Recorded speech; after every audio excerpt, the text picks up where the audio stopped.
Welcome to another episode of the Barron Report. This, of course, is our live show.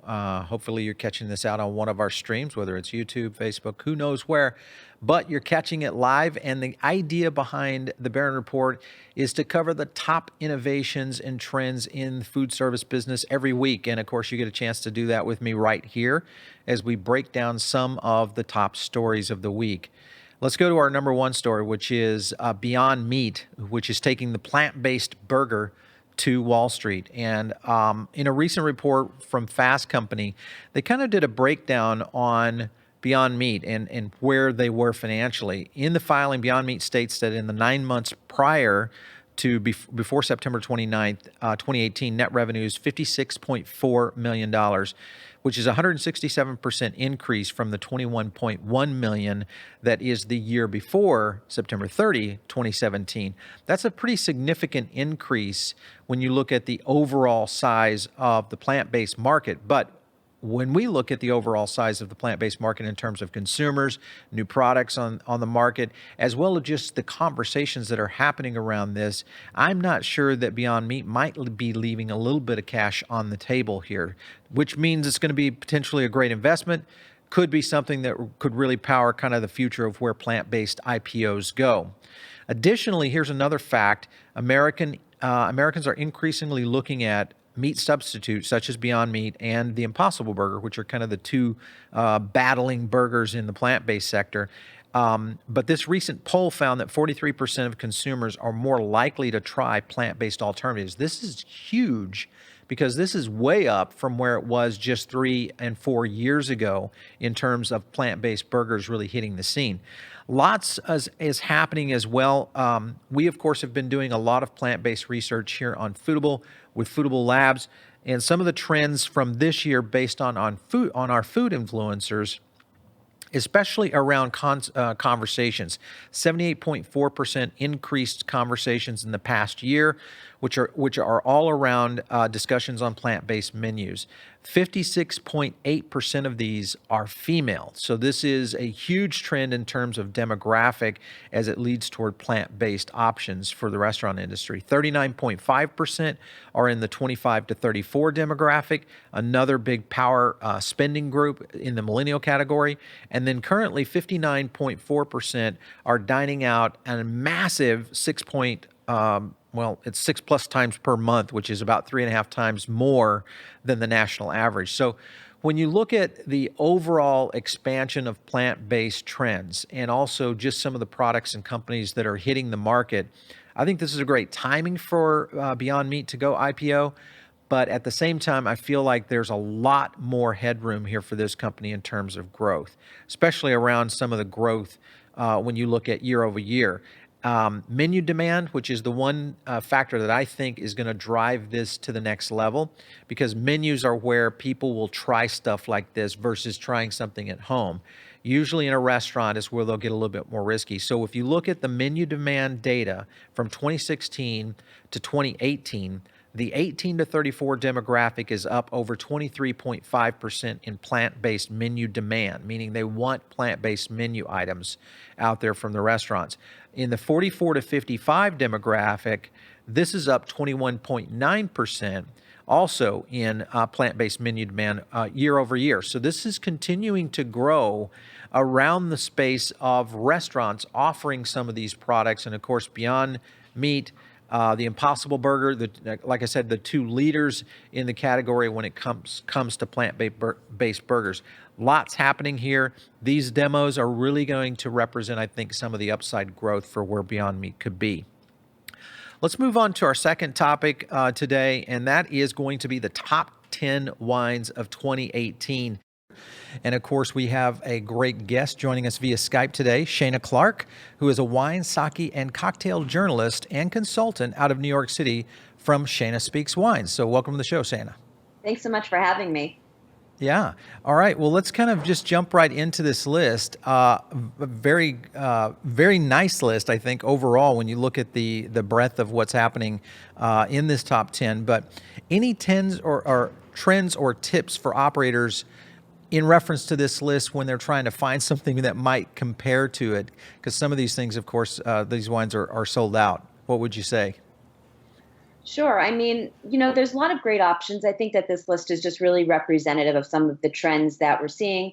Some really, Wine Spectator was calling this kind of a blue chip list. So lots of classics as well that you can find. So there's definitely alternatives. And I think that these are just a great representation of what's really out there. Yeah. All right. So your thoughts on the number one selection, the Tenuta San Guido, the Bulgari. What are your thoughts on that one? Sure. So this Sassicaia, Bulgaria's region, 2019 is going to actually be the 25th anniversary of the DOC for the Reds. So I think that by putting this at number one, it's really showcasing how far this region has grown, what it's become, and just the really, I guess, a testament to the quality of the wines coming from there. Yeah, and really, even though it is a $245 bottle as a number one wine, this is definitely one that I think you could enjoy on a great occasion. Number two, the Chateau Canon, La Gaffière, the $84 bottle of wine, the 2015 96 point. Your thoughts on this one?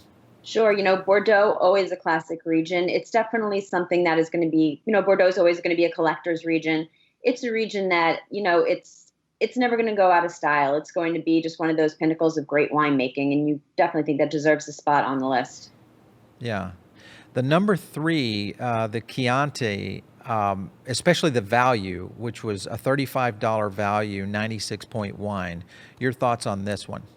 Sure. So Chianti Classico is a region that, again, it's over the past several years, it's really been trying to make a name for itself and really distinguish itself from the rest of Chianti in general. So you're seeing a lot of producers putting a lot of effort into the vineyards, replantings. They're looking at what the best Sangiovese clones are. Chianti Classico, it's definitely a region that is worth paying attention to. And $35, as you're pointing out, it's a great value. Yeah, that's a good value. Okay, so the Alta Rioja, the Grand Reserva, 175 bucks. This looks also like a really delicious wine.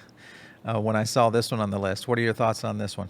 Absolutely. And as you can tell, this is also an older vintage as well, which I think is a testament to showing how, Spain has such age-worthy wines and, really worthy of attention. Moet Chandon comes in at number five. Thoughts of a champagne? Obviously, a Dom Perignon makes the list. Must be an awesome one. Yes. And I don't think that I'm a champagne drinker regularly. Yeah. I don't think that you can have a list without champagne. Yeah. All right. So this one was, I've actually had this one before, and that was the Aubert Chardonnay. Kind of, and the top American vineyard. Your thoughts on how kind of that wine positions here on the top 10? Sure. I mean, as much as people may joke about Chardonnay or ABC's anything Chardonnay, Chardonnay is the second most widely consumed wine in the country. And there's a wide range of styles of Chardonnay. Producers are doing all types of things with it. I think, this one coming out of Carneros, a little bit of a cooler climate region, is maybe showing a slight shift towards a little bit of the cooler climate Chardonnays that people are drinking right now. The Cologne Clemens Pinot Noir comes in at number seven. Another good value wine here. Thoughts on that one? Sure. I think Oregon, everybody's eyes are just turning to this Pacific Northwest area. There is so much going on in terms of winemaking there, Willamette Valley. In terms of, you've heard the recent controversy with Copper Cane and the labeling issues that they've been having. To quickly recap, Copper Cane is a California winery. They were making wines under an LON label that coming from Oregon, right, kind of mislabeling it. But it's really, I think, been putting a spotlight on Oregon, the quality of the wines, and maintaining the integrity of that appellation. The number eight wine, Le Vieux d'Anjou. Thoughts on this one? Another good value, $70 for a top 10. Sure, absolutely. And, this is Châteauneuf des Papes, kind of like Bordeaux, classic region, collectors. It's never going to go out of style, and it's just something that everybody can really enjoy. Yeah. And then Tenuta is this from the same area as the number one wine? No, so this is Sicily. So this is going to be further south, hotter. And this is a really exciting one to me because as I think that we might have briefly spoken about prior, you're talking about old world, you're talking Italy, but then you're finding this, Sicily, which is very new, very up and coming, these super cool volcanic soils down in the region. So it's kind of a newer take on a classic region or classic country. Yeah. And then as our viewers just saw, wrapping up our top 10, the Bedrock Heritage Sonoma Valley, obviously a historic area for California winemaking, and also a great value, $46 for a 95 point wine. How and what are your thoughts on that guy? Sure. So this is Old Vine Zinfandel, but it's also mixed with a field blend of whatever this winemaker is planting and whatever he's finding in his field. So it's this really cool kind of mix of a heritage grape and then as well as like this new kind of cool California experimenting, really kind of pushing the limits of the land and seeing what it's capable of. All right, so obviously the Italian wines had some great positions on the top 10. Kind of your thoughts when you look at beverage directors, SOMs within restaurants and operations that might be looking at this list as a guide and saying, okay, maybe I can't get those or that particular wine for my restaurant or operation.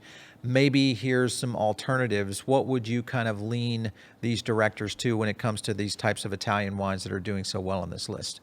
Sure. So if we're looking at Bulgari, you have the Sassicaia, but you also have some other really fantastic producers like Ornellaia, Guado Altasso.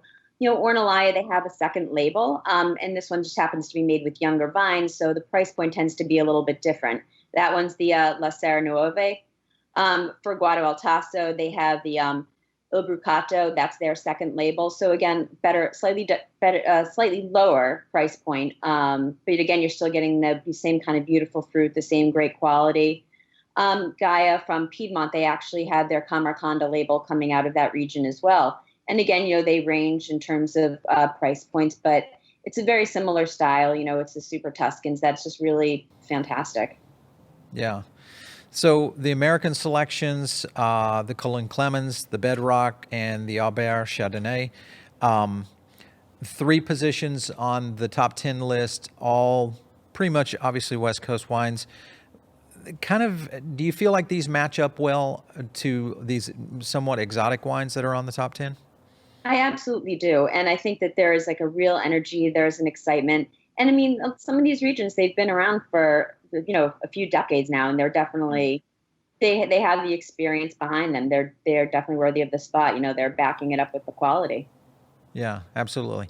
All right. So a lot of the viewers and listeners of this show love to get tips from experts such as you. So I wanted to try to pick your brain on a couple of 90 plus pointers out there that you would say, hey, if you can't get these top 10, here would be a couple of selections that I would try to get onto my wine list. Sure. So, I was looking through this particular list. I mentioned some of the ones that you can get, if we're looking in terms of Bulgari. Chianti Classico, Isole Elena's great. Cecchi, Ruffino, Quercia is fantastic. Sicily, we're talking Kos, which is more of a natural wine producer. So if you want to kind of tap into that natural wine trend, they're one. Planeta is another bigger producer. Okay. If you want to, and then I'm kind of just skipping around a little bit just to give like a few examples here and there. I'm also really excited again about Oregon and just what's coming out of there. Argyle's Sure. a fantastic producer. They're doing a great sparkling wine. Sokolblosser, Left Coast Estate. Oh, okay. Yeah. Left Coast Estate is a lot of fun. They're actually doing a white Pinot Noir, which is cool and unusual and funky. And Oregon also, I think a lot of people have been overlooking Southern Oregon, but there's a lot going on in some of the areas down there, such as the Rogue Valley. There's a producer, her name's Leah Jorgensen. She's doing a lot with Cabernet Franc and really just these beautiful Loire-style Cab Francs. And she's actually doing a white Cabernet Franc too, which is a little unique and cool. Yeah, a little bit different. Okay, so that's a good group and list that I think some of our viewers and listeners could take away for their wine list. Some of the ones that I had on my top list for our viewers and listeners: the Devil Gulch Vineyard Pinot Noir, which is one I drink. Also Hartford Court, the 2015 Marin County. That's also a Pinot. I'm a big Pinot fan, so I like to bring those in. The Honig Cab, which is like one of my staples that I always love to get. And plus it's a really good value at, like $44 a bottle. That's one that I really like to bring in. The Wynn's Cabernet Sauvignon Black Label. And then one of my favorite wines that's dear to my heart is the Rombauer, the proprietor selection, the Zinfandel. Have you ever tried the Rombauer Vineyards wines? I have not. I've had the Chardonnay, but I have not had the Zinfandel. The Zen is the one that I think surprised me the most when I started drinking it a few years ago. And it was one that I just fell in love with, and I would almost default to and we just had it for Thanksgiving here recently. So I always like try to use that wine as much as I can. But this is a list that I keep, a running list of wines that I find at restaurants around the country when I'm out doing different productions and stuff for Foodable. And I'll just jot them down in my little book. I keep them on my list and I start ranking them, based on what I like. And that Zen always seems to kind of rise back to the top, even though it's fifth on my list, but it's one that I love to have. Well, listen, Shana, it's been so great having you on the show today. Obviously, when we have wine topics, we definitely have to have you back for sure. You've got some great expertise there. Thanks so much for joining. Thanks so much for having me. All right, so next up is our third and final topic of today's show, and that is the cord cutters and the shifting media landscape. Now, why is this important to the food service industry? The first thing that you look at is the social media platforms. There's really kind of a new shift to fill up your time from these social media platforms. It seems so that there are so many significant trends showing heavy appetite for millennial and Gen Z for the on-demand content. Now, the reason I think is happening here with on-demand becoming so popular is that social is getting a certain amount of fatigue. USA Today had a report that this phenomenon of cord cutting is happening even faster than expected, with 1.2 million defections in just Q3. At this rate, with compounded impact, my calculation is that cable and TV will be down 50% of current viewers today in just 3 to 5 years. Now, that's a massive departure of how content is being consumed when you look at where people are learning stuff, whether it's about the restaurant industry or food products like Beyond Meat or some of those. This could be a whole new area in terms of where cord cutting content consumption will come.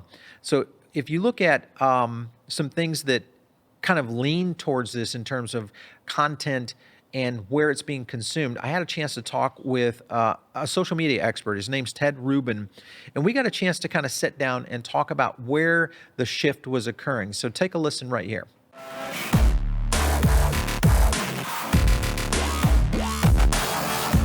How would a marketer look at Facebook today? Well, first of all, you have to look at the audience, and the audience is still there. Yeah. Okay, but a lot of it has to do with what you do with your media and what you believe you're doing. In other words, is Facebook your home, or is it just a place that you connect with people? Right. But the thing that is most interesting is both the foodie community, which is, kind of the bloggers in food, right, and the operator community have both started to decline in numbers in terms of both engagement on Facebook and also participation. What would you say are some of the things that could be causing that? I think it's pretty similar to traditional media, to television. There are more places to go. Yeah, so just there are other platforms that are evolving. YouTube, which has been around for probably close to as long, yep, has evolved and changed. I mean, as Facebook has, right, but I think YouTube's become a little bit more consumer friendly, yeah, a little bit more friendly to producers and things like that, whereas Facebook possibly, or almost definitely, has gone somewhat in the other direction. I think there are so many choices right now that I think that businesses, individuals, media producers, whatever it is, have to start thinking about what works best for them. Sure. And knowing that they need to try different things at different times. Facebook is still, if you're advertising, it's probably the place that you have to be. Yeah. Okay, just because of the sheer volume of people that are there. I think you have to look at your content first. Yeah. And then I think you need to put it in a lot of different places. I'm all about syndication. I mean, especially, me, I'm one guy, and I syndicate my content everywhere. And then I watch for where it is Where's picked the up, hits? Yeah. where the conversation is, and then I look for where the conversation is with different groups. Where would you, if you're leading, whether it's a food business, a restaurant concept, or maybe a multi-million-dollar CPG company, where would you be looking at trying to focus on in terms of your marketing efforts out there today?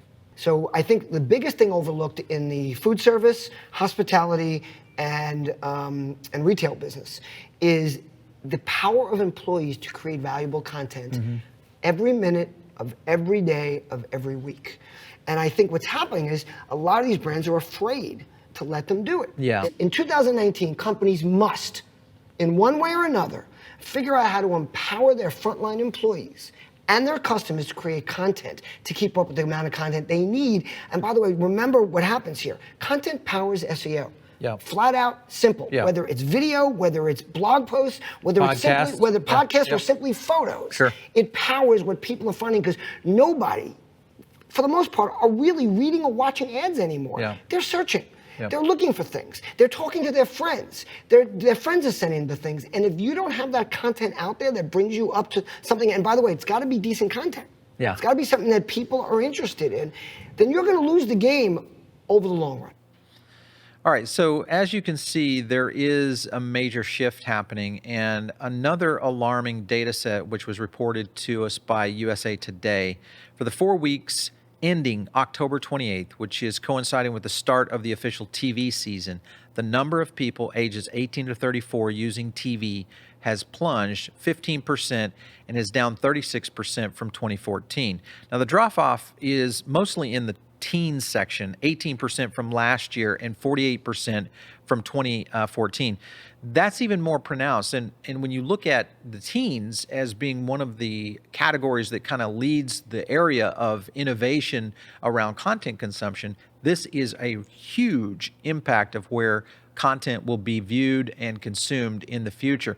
Now, why does this matter to a restaurant operator? When you look at social media over the past really about 8 years, social media has been the one place that you as a restaurant operator could put out content, whether it was a new menu item or your chef or something about your brand.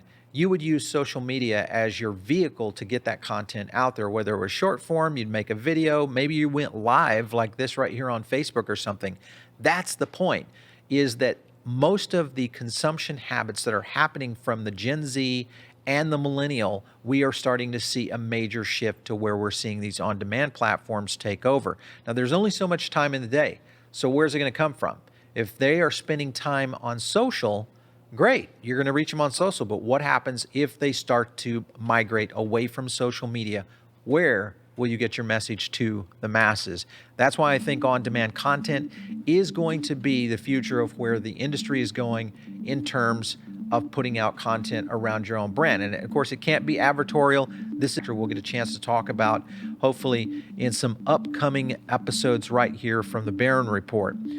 Of course, you can subscribe to us by whether you're checking us out on iTunes or over on Spotify, or you're catching this on YouTube. Make sure and just hit a like button or give us some comments. If you have a show idea or you have somebody that you'd love to see on the show, make sure and send your suggestions to producer@foodabletv.com. My name's Paul Barron. This is a Barron Report. We'll catch you next time.